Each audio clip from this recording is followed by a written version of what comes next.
Le troisième degré, l'excellence. Elle ne comporte qu'un seul pilier.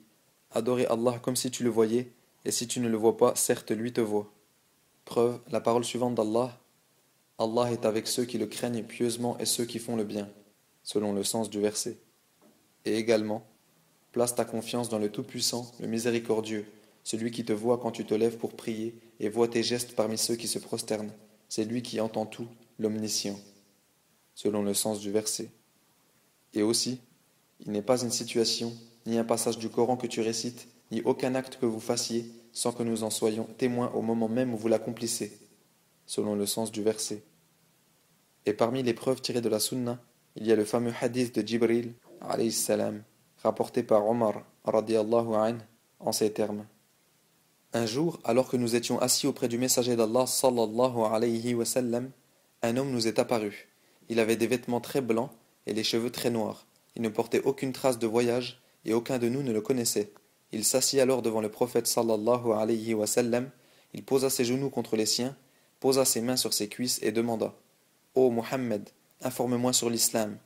Le messager d'Allah sallallahu alayhi wa sallam répondit: L'islam consiste à attester que nul ne mérite d'être adoré excepté Allah et que Muhammad est l'envoyé d'Allah.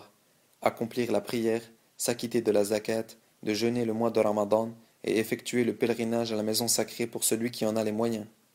Tu as dit vrai, dit l'homme. Nous fûmes alors très surpris de cette personne qui pose la question, puis approuve ses réponses.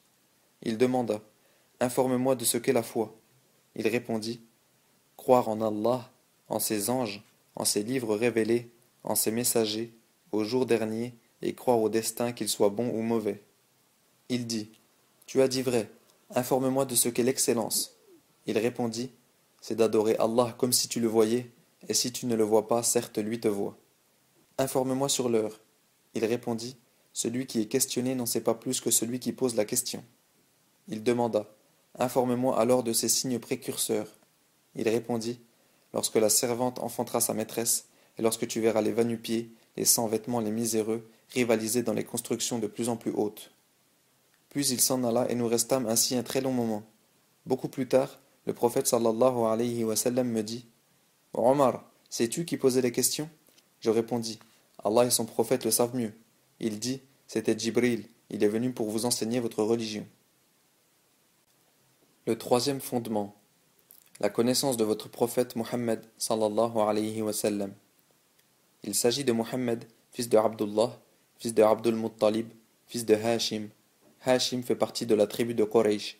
Quraysh fait partie du peuple arabe, et les Arabes font partie de la descendance de Ismaïl, qui est le fils d'Ibrahim, l'ami proche d'Allah, alayhi salatu wassalam. Il vécut 63 ans, dont 40 ans avant la prophétie, et 23 ans comme prophète et messager. Il devint prophète lorsque lui fut révélé le verset suivant: Lis, selon le sens du verset, et devint messager lorsque lui fut révélé la sourate le revêtu d'un manteau. Sa ville natale est la Mecque, puis il émigra à Médine.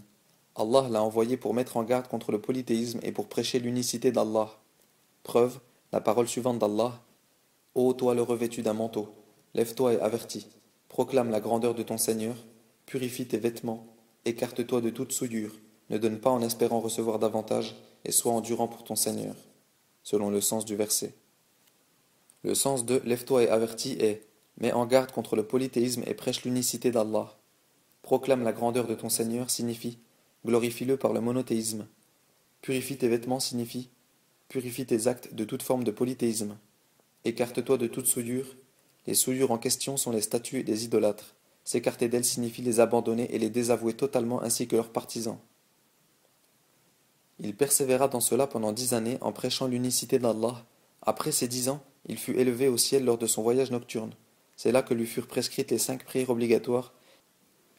Il accomplit la prière à la Mecque pendant 3 ans, puis il reçut l'ordre de l'égir vers Médine. L'égir est l'immigration d'un pays mécréant vers un pays musulman.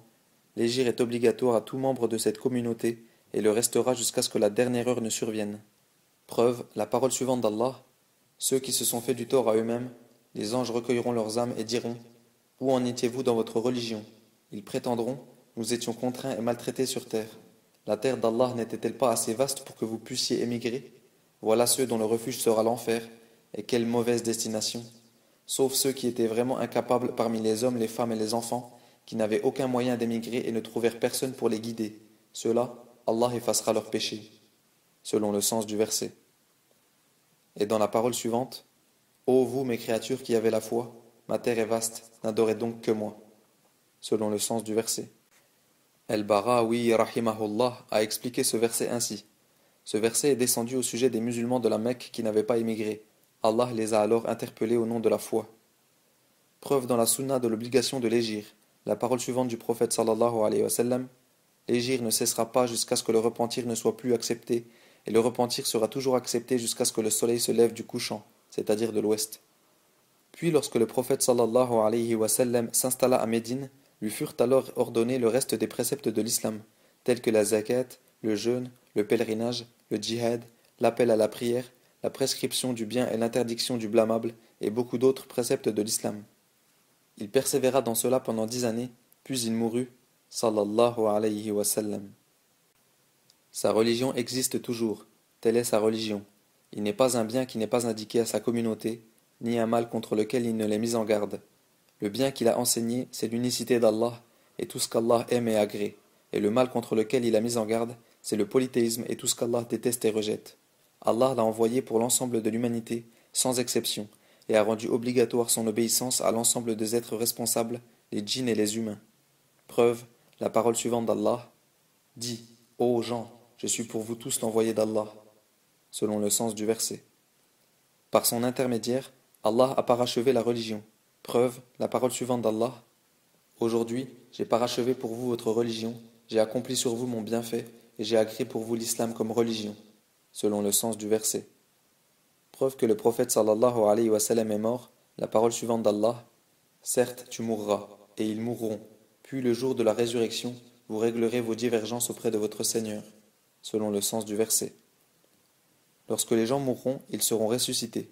Preuve, la parole suivante d'Allah: c'est d'elle la terre que nous vous avons créée, et c'est en elle que nous vous remettrons, puis nous vous en ferons ressortir une nouvelle fois, selon le sens du verset. Et également, et c'est Allah qui, de la terre, vous a fait croître comme des plantes, puis il vous y renverra pour finalement vous en ressortir, selon le sens du verset. Après la résurrection, ils seront jugés et rétribués selon leurs actes.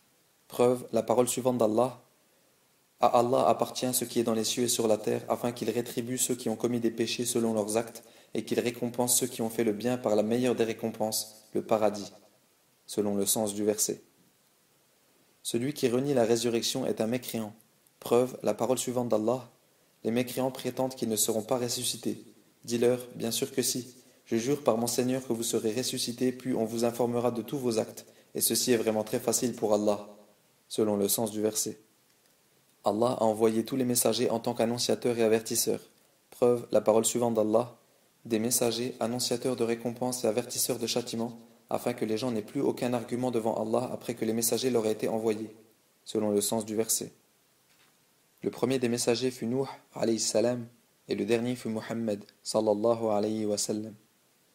Preuve que Nuh fut le premier des messagers, la parole suivante d'Allah: nous t'avons inspiré une révélation comme nous le fîmes pour Nuh et les autres prophètes après lui, selon le sens du verset. Allah a envoyé un messager à chaque communauté, de Nuh jusqu'à Muhammad, qui leur ordonnait de n'adorer qu'Allah et leur interdisait d'adorer toute forme de ta'arout. Preuve, la parole suivante d'Allah: nous avons bel et bien envoyé à chaque communauté un messager qui leur prêchait: adorez Allah et écartez-vous du ta'arout, selon le sens du verset. Allah a prescrit à toutes les créatures l'obligation de renier toute forme de ta'arout et de croire en Allah. Ibn al-Qayyim rahimahullah a dit: le ta'arout, c'est tout ce qui est adoré, suivi ou obéi et qui amène la créature d'Allah à enfreindre les limites qu'on lui a imposées. Les tawarit sont très nombreux et les principaux sont au nombre de 5. Iblis le maudit, celui qui est adoré et approuve cela, celui qui appelle les gens à l'adorer, celui qui prétend connaître l'invisible, celui qui ne gouverne pas selon les lois qu'Allah a révélées.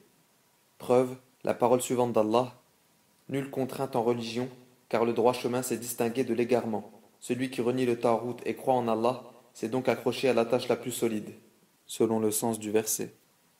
Ce verset traduit le sens de la ilaha illallah. Et parmi les hadiths, la base fondamentale c'est l'islam, son pilier c'est la prière, et son apogée c'est le djihad. Wallahu a'lam, wa sallallahu ala Muhammadin wa ala alihi wa sahbihi wa sallam.